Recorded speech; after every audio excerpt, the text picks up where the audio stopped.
Hello दोस्तों, आज मैं आपको पारिवारिक कहानियाँ श्रृंखला की कहानी नंबर 11 सुनाने जा रही हूँ, जिसका शीर्षक है रिश्तों की अहमियत। तो आइए दोस्तों, कहानी की शुरुआत करते हैं। पर कहानी सुनने के पहले कृपया वीडियो को लाइक, शेयर और चैनल को सब्सक्राइब करना ना भूलें।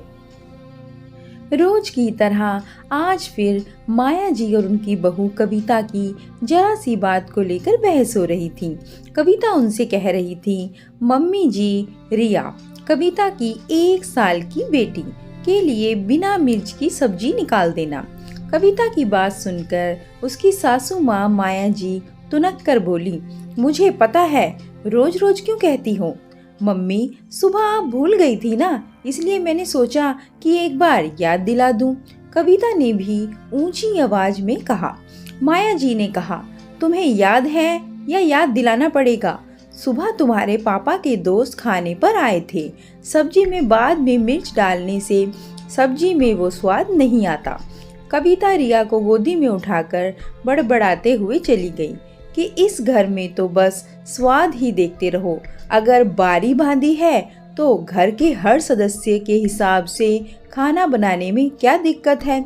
एक तरफ जहाँ कविता की सासू माँ उसके ससुर से कह रही थी, मैंने इसलिए एक दिन छोड़कर एक दिन की अपनी खाने की बारी भी बांध ली कि हमेशा कविता के मन में यही रहता था कि मम्मी घर में करती क्या है। पर अब भी कविता को चैन नहीं है। ये नहीं कि रिया के लिए जरा सी सब्जी खुद ही बना ले। सब्जी में बाद में मिर्च डालने से और सबकी भी सब्जी का मजा खराब होता है। कविता के ससुर जी बिना कुछ बोले अपने काम में व्यस्त रहे। दूसरी तरफ कविता अपने पति सुमित से कह रही थी, अगर मैं मम्मी से कहती हूँ रिया को पकड़ लो, मैं खाना बना लेती हूँ, तो भी वो कहती हैं मुझसे रिया के पीछे पीछे नहीं भागा जाता। फिर बार बार अपनी बारी बांधने का एहसान क्यों जताती हैं? सुमित उसकी बात सुने बिना कुछ बोले वहां से उठकर चला गया। कुछ दिनों से रिया के पापा सुमित का बीपी हाई चल रहा था, इसलिए एक दिन सुमित ने कविता से कहा, कल से मेरे लिए कम नमक का खाना बना देना। कविता ने कहा, मम्मी पापा का भी ब्लड प्रेशर हाई रहता है, अगर मैं उनसे कहूँगी आप भी कम नमक का खाना खा लेना तो वो कहेंगी ऐसा बेस्वाद खाना हम नहीं खा सकते। मम्मी को तो सब्जी में मिर्च बाद में डालने से ही सब्जी का टेस्ट नहीं आता। अगर उनसे कहूँगी नमक भी पहले थोड़ा कम डालकर सब्जी निकाल देना तो उन्हें बहुत गुस्सा आएगा, इसलिए मैं आपके लिए अलग से ही सब्जी बना दूंगी। अगले दिन से कविता सुमित और रिया के लिए अलग सब्जी बनाने लगी। थोड़े दिन तो सब ठीक रहा, पर फिर उसकी सास माया जी को गुस्सा आने लगा कि इस तरह तो दोगुने बर्तन धोने पड़ते हैं, क्योंकि उनकी मेड 2 महीने के लिए गांव चली गई थी। दोनों सास बहू के बीच में तनाव रहने लगा। दोनों अपना काम खत्म करके अपने अपने कमरे में चली जाती थीं और एक दूसरे से बात भी बस तब करती थी जब कोई काम हो। यह सब बातें सुमित और उसके पापा गजेंद्र जी से छुपी नहीं थी। एक दिन गजेंद्र जी ने सुमित को अपने पास बुलाकर उससे कहा, सुमित, आजकल जरा जरा सी बात में तेरी मम्मी और कविता की बहस हो जाती है। मैं नहीं चाहता कि जल्दी ही ये छोटी छोटी बहस लड़ाई का रूप ले ले। ये जो दरार उन दोनों के बीच पड़ रही है, उसे खाई बनने से पहले ही रोकना पड़ेगा। सुमित ने कहा, पापा, मैं कविता को समझाऊंगा कि अब तो मेरा बीपी ठीक चल रहा है, इसलिए अब कम नमक की सब्जी ना बनाए और धीरे धीरे रिया को भी मिर्च खाने की आदत डाले।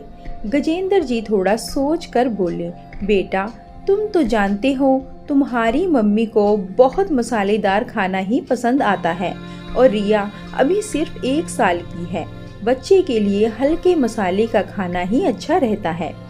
एक ही रसोई में एक समय में अलग अलग सब्जी बने, उससे अच्छा है नीचे वाला फ्लैट जो मैंने किराए पर दे रखा है, उसका एग्रीमेंट अब पूरा ही होने वाला है, इसलिए मैं उसे तुम्हारे लिए ठीक करवा देता हूँ।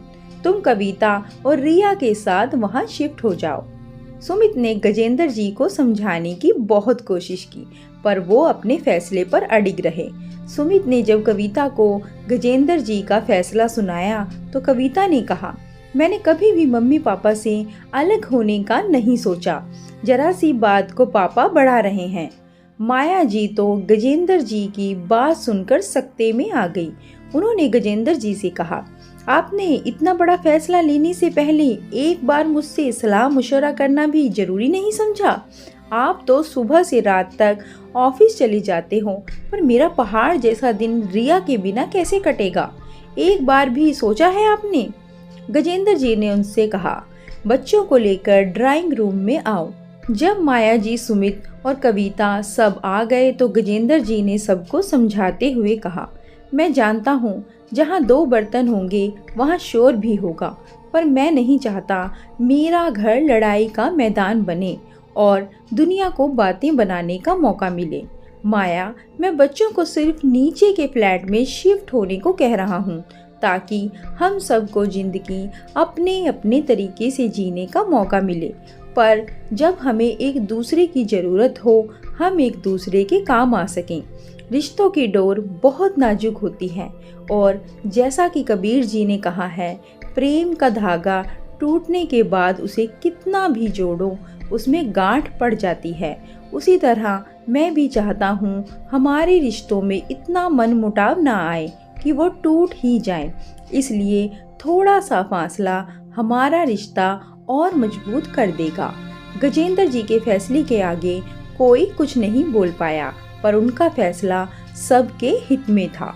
सुमित और कविता रिया के साथ नीचे वाले फ्लैट में शिफ्ट हो गए। धीरे धीरे कविता और माया जी को एक दूसरे की अहमियत समझ आने लगी। कभी कविता माया जी को उनकी पसंद का खाना बनाकर दे आती तो कभी माया जी सबके लिए खाना बना लेती थी। त्योहार वह सब साथ में ही मनाते थे और जब भी कोई मेहमान आता था तो माया जी और कविता जी मिलकर काम कर लेते थे। कविता बीमार होती तो माया जी उसकी देखभाल करती और माया जी की तबीयत खराब होने पर कविता उनका ध्यान रखती। गजेंद्र जी ने ठीक कहा था, अब उनके परिवार में पहले से ज़्यादा अपनापन हो गया था, क्योंकि वह सब अब जिंदगी अपने लिए भी जी रहे थे और अपनों के लिए भी। दोस्तों, कहानी कैसी लगी कमेंट कर जरूर बताएं और ऐसी अधिक कहानियों के लिए कृपया वीडियो को लाइक, शेयर और चैनल को सब्सक्राइब करना ना भूलें।